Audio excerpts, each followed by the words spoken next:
한국교회 이단사 강의를 맡게 된 김주환 목사입니다. 먼저 기도하고 강의 시작하겠습니다. 사랑의 하나님, 오늘부터 2주 동안 한국교회 이단사를 함께 공부하고자 합니다. 주께서 지혜 주셔서 우리가 갈 길을 밝히 보여주시고 이 이단사를 돌아보면서 우리 교회가 어디에 서 있어야 하고 어떤 진리와 복음을 붙들어야 하는지 밝히 깨달아 알게 하여 주시옵소서. 전하는 이나 듣는 이나 지혜로 주님 붙들어 주시고 성령께서 함께 하여 주시옵소서. 감사드리며 우리 구주 예수 그리스도의 이름으로 기도드립니다. 아멘. 오늘부터 2주 동안 한국교회 이단사에 관해 살펴보고자 합니다. 이단에 관한 문제는 교회 역사 이후로 끊이질 않았습니다. 2000년 교회 역사 가운데 수많은 이단들이 생겨났다가 사라지기를 반복했습니다. 한국 교회에도 교회사가 시작된 뒤로 이단에 관한 문제들이 끊임없이 반복됐었죠. 지금까지 기독교의 가면을 쓴 이단이 약 130여 개 정도 됩니다.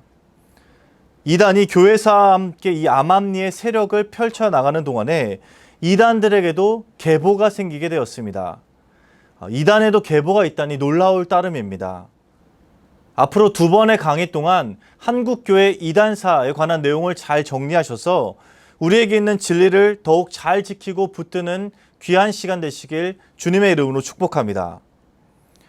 한국에서 이 사이비 종교는 1910년쯤에 백백교라는 이름으로 시작되었습니다. 그러다가 1917년에 이순화라는 사람이 등장합니다. 이순화라는 사람이 등장해서 기독교의 모습을 한 최초의 사이비 이단을 만들어냅니다. 이순화의 아들이 병에 걸리자 안수 기도를 했는데 병이 나았다고 주장하면서 이때부터 기도에 매달리기 시작합니다. 그런데 이때는 아직 성경책이 보급되지 않았던 시기여서 자기 나름대로 상상의 나래를 펼쳐서 정도교라는 이단을 만들고 활동하기 시작합니다. 이순화가 만든 정도교라는 이단이 기독교의 최초 이단이었습니다. 여기에서 중요한 이단 교리가 생겨나는데요. 의타주의라는 것이 생겨납니다. 이 의타주의라는 것은 하나님과 사람이 직접 인격적으로 만날 수는 없고 대언자나 주술사를 거쳐서 신을 만나야만 한다는 주장입니다. 그러면서 이순화는 자신이 하나님의 계시를 받았으니 나를 통해서 하나님을 만나야 한다라는 교리를 만들어내기 시작합니다. 이러한 주장을 하게 된 이유가 무엇일까요? 자신이 직접 계시를 받았으니 자신으로 말미암지 않은 모든 것들은 헛되고 자신으로부터 전해지는 말만 믿어야 된다라고 주장하기 위해서 이 의타주의라는 것을 만들어낸 겁니다. 이순화라는 사람이 그렇게 포교 활동을 시작합니다. 그렇게 1924년에 신의 계시를 받았다면서 계룡산에 들어가는데 애석하게도 불온 사상을 전파한다는 이유로 일본 군사들에 의해서 잡혀가고 3년 6개월 동안 투옥 생활을 하고 생을 마감하게 됩니다. 이 이순화라는 사람이 기독교의 최초 이단이었습니다. 이 이순화 이후에도 남방여왕과 한해녹 같은 이단들이 등장했다가 사라지기를 반복했습니다. 그렇게 큰 영향을 끼치지 못하고 자연스럽게 사라져갔는데요. 그 중에서 한국의 토종 이단, 사이비의 원조격인 사람이 등장합니다. 바로 김성도라는 권사가 등장해서 성주교를 세웁니다. 왜 이 사람이 한국의 토종 이단, 그리고 이 사이비의 원조라 불리냐 하면요. 이단 사이비 교리의 시초를 세우게 됩니다. 이 김성도라는 사람이 이단 사이비 교리의 시초를 세우게 됩니다. 이후에도 등장하는 이단들은 대부분 김성도의 교리를 베껴서 여기에다 덧붙여서 교리를 만들고 이단들을 세웠던 것이죠. 이 김성도는 1882년에 출생해서 17살에 시집을 가게 됩니다. 혹독한 시집살이로 인해서 정신적인 질병을 앓게 되는데요. 그런데 예수님을 만나서 정신적인 문제의 치유를 받고 1923년에 입신해서 예수님을 직접 만났다고 주장합니다. 이 김성도가 세운 이단의 이름이 성주교 세주파였는데요. 이 세주파라고 불려진 이유가 김성도의 남편이 죽기 전에 자녀들에게 너희 어머니는 새로 오시는 주님이다 라고 말하면서 세주파라는 이름이 붙여지게 되었습니다. 그래서 자녀들이 총독부에 등록을 할 때 성주교 세주파라고 등록을 했습니다. 흥미로운 점은 통일교 문선명 교주의 아내 한학자가 이 성주교 출신이었고 그 어머니와 외할머니 모두 성주교 출신이었습니다. 그리고 김성도의 자녀들이 모두 통일교로 유립되었습니다. 그렇다면 김성도가 세운 성주교 세주파의 교리가 어떤 것이었기에 이단 사이비 교리의 시초라고 불리게 되었을까요? 크게 두 가지가 있습니다. 하나는 원죄에 관련된 겁니다. 우리는 원죄를 생각할 때 아담과 하와가 선악과를 따먹게 되므로 그 원죄가 시작되었다라고 이해하고 있습니다. 그런데 이 김성도는 죄의 뿌리가 선악과를 따먹은 것이 아니라 남녀 관계가 원인이 된 음란이었다. 이 음란이 죄의 뿌리다라고 주장을 하게 됩니다. 죄의 뿌리를 음란에 두는 것이죠. 그리고 이 교리가 수많은 이단 사이비의 그 기초 교리가 되었습니다. 두 번째는 예수 그리스도가 십자가를 지신 것은 실패한 것이다 라고 주장을 합니다. 이것을 실패한 메시아론이라고 하는데요. 이것 때문에 자기가 예수라고 자칭하는 사람들이 재림주로 등장하게 되었습니다. 이 두 가지 교리를 세우게 됨으로써 이단 사이비의 시초격인 교리를 세우게 되고 이 뒤에 이어져 나오는 이단들이 이 교리에 자신들의 교리를 덧붙이면서 이단들의 세력을 확장시켜 나가게 됩니다. 그 다음 이 김성도와 비슷한 시기에 활동했던 사람이 바로 유명화입니다. 이 유명화는 원산 감리교의 신도였다고 알려져 있습니다. 1927년에 입신의 경험을 하고 예언과 방언을 하면서 활동을 했는데요. 특별히 이 유명화라는 사람이 칠림이라는 교리를 주장합니다. 이 칠림은 하나님의 영이 교주의 몸 안에 친히 들어와서 직접 활동하신다는 의미입니다. 그래서 자신만이 예수의 권위와 말씀을 직접적으로 전달할 수 있다라고 주장합니다. 그러면서 자신의 신복들과 함께 연출해서 강신극을 벌이게 됩니다. 그리고 이 강신극을 통해서 사람들을 현혹하고 교세를 확장시켜 나갑니다. 자기가 하는 말이 곧 예수의 말이다. 자신의 말만 예수의 말이다 라고 주장하는 것이죠. 김성도와 유명화를 통해서 이 이단들의 계보가 이어지게 됩니다. 직통계시와 칠림, 이 두 가지 요건이 이단들을 이끌어가는 중요한 원리였던 것이죠.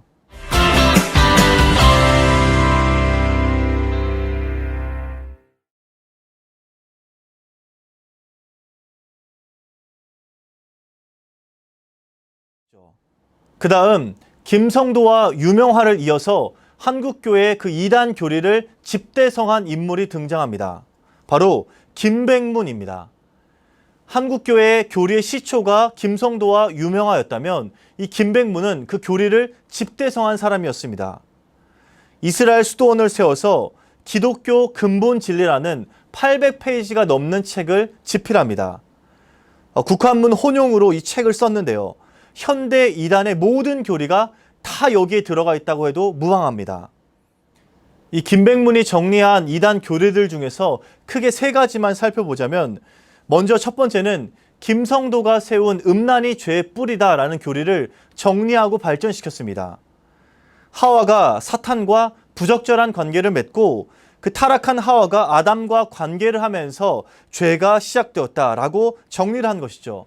죄의 뿌리가 선악과를 따먹은 것이 아니라 남녀 관계가 원인이 되었다라는 이단 교리의 그 시초이자 근본을 세우게 됩니다. 그 다음 두 번째는 삼시대론이라는 것을 주장합니다. 이 삼시대론은 세대를 세 시대로 구분하는 겁니다. 구약시대는 성부 하나님이 여호와로, 그리고 신약시대에는 성자 하나님이 예수로 나타나고 마지막 세 번째 시대에는 성령 하나님이 보혜사로 나타난다고 주장했습니다. 그리고 그 하나님, 성령 하나님이 바로 교주 자신이다 라고 주장하는 것이죠.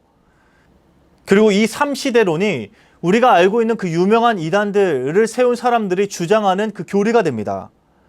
통일교의 문선명은 구약시대, 신약시대, 성약시대로 나누고 하나님의 교회 안산홍은 구약시대, 신약시대, 종말시대로 나눕니다. 그리고 이만희 역시 또 구약시대, 신약시대, 그리고 계시록시대로 나누게 됩니다. 그래서 이 교주, 이만희, 통일교회, 문선명 이런 사람들이 그 성령 보혜사를 자신이라고 주장하고 활동하는 것이죠. 그 시초, 그 시작이 바로 삼시대론이었습니다. 그 다음 이단들의 중요한 특징이 바로 비유풀이입니다. 특정 말씀을 짜깁기 해서 비유로 풀어야 한다고 주장하는 건데요. 이것을 바로 김백문이 시작했습니다. 성경의 맥락 없이 자기의 입맛대로 이 구절 이 구절을 짜깁기 해서 자신의 교리를 이어가고 주장했던 것이죠. 그 비유풀이의 원조가 바로 김백문이었습니다. 이렇게 음란이 죄의 뿌리다, 그리고 삼시대론, 그리고 비유풀이의 시작이 바로 김백문이었습니다. 이 김백문으로부터 해서 한국교회 이단들이 발전하게 됩니다. 이순화가 있었고 김성도와 유명하가 교리의 시작을 알립니다. 그 다음 김백문이 이 교리들, 이단들의 교리들을 집대성합니다. 그리고 이 김백문의 두 제자가 등장합니다. 여러분들도 잘 아시고 한 번쯤은 들어봤을 만한 박태선과 문선명이 등장합니다. 이 박태선과 문선명은 김백문의 제자였는데요. 박태선과 문선명은 지금까지와는 다른 이단의 길을 걷습니다. 좀 더 체계적이고 광범위하게 활동하게 됩니다. 이 박태선은 전도관이라는 이단을 세우게 되는데요. 평북 영변에서 태어난 박태선은 1951년 일사후퇴 때 당시 성혈전수라는 신비체험을 했다고 주장합니다. 이 성혈전수라는 것은 소변으로 자신의 피가 다 빠져나가고 예수님의 피를 마심으로 자신의 피가 예수님의 피가 되었다라는 주장입니다. 그렇게 성혈전수 뒤에 1954년부터 본격적으로 이단 활동을 시작합니다. 안수 기도를 하면서 사람을 고쳤다고 주장하고 사람들을 모아들입니다. 그리고 1955년부터 전국적인 치유 집회를 시작하는데 한강 백사장에 수만 명이 모였다고 합니다. 그리고 박태선은 한국전도관 부흥협회를 창립하면서 초기에는 정통교회에서 집회를 열고 사람들의 관심을 받기도 했습니다.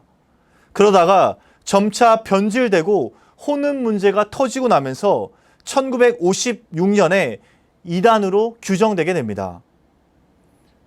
이 박태선은 지금까지와는 다른 이단의 길을 걷게 되는데요. 포교 활동을 통해서 사람들을 끌어모으고 사업을 통해서 확장시켜 나갔습니다. 물을 놓고서 박태선이 안수하면 그 물은 효염 있는 물이 된다라고 말하면서 그 물을 팔아서 이득을 챙기게 됩니다. 그리고 소사, 덕소, 기장에서 신앙촌 생활을 하게 되는데요. 여기에서 나온 중요한 기업이 바로 신앙촌 상회였습니다. 여러분들 신앙촌 상회 한 번쯤은 들어보셨죠? 간장, 모포, 카스테라, 캐러멜 등 신앙총 상회가 아니면 구할 수 없는 물건들을 팔면서 자신의 세력을 점점 확장시켜 나갑니다. 이 박태선의 영향을 받은 이단들이 굉장히 많은데요.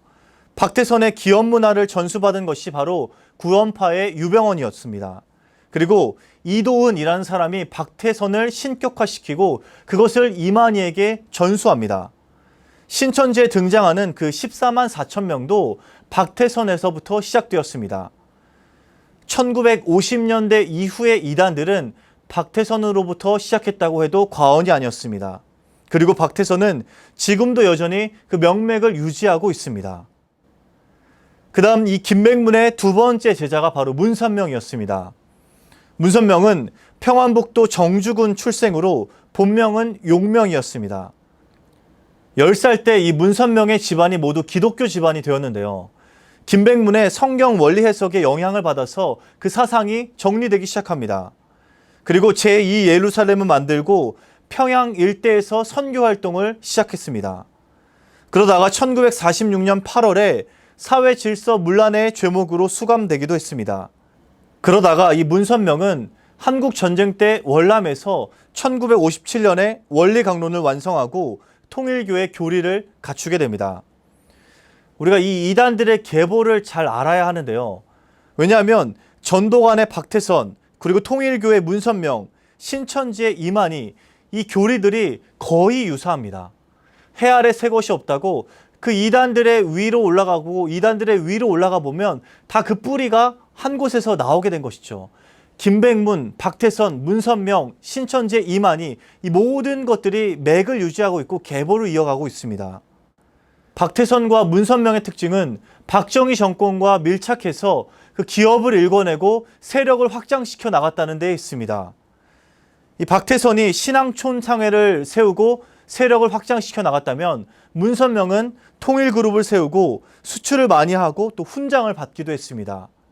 워싱턴 타임즈, 선문대학교, 통일그룹, 세계일보 등이 바로 통일교의 재단입니다. 그런데 문선명이 죽고 난 뒤에 이 통일교도 두 분파로 분리되게 됩니다. 바로 문선명의 아내인 한학자 통일교와 그리고 칠남인 문형진 통일교로 나뉘게 됩니다. 지금도 이 통일그룹은 그 기업 가치가 수천억에 달하고 많은 피해자들이 아직까지 존재하고 있습니다. 그만큼 통일교는 한국 사회의 아주 절대 악인 이단이었고 지금까지도 그 명맥을 유지하고 있는 이단입니다.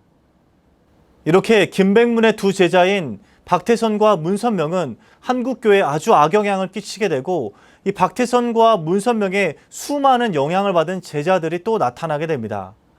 오늘은 여기까지 이단들의 내용을 살펴보고 다음 주에는 박태선의 제자, 문선명의 제자, 그리고 또 다른 결을 가진 이단들의 내용을 살펴보도록 하겠습니다.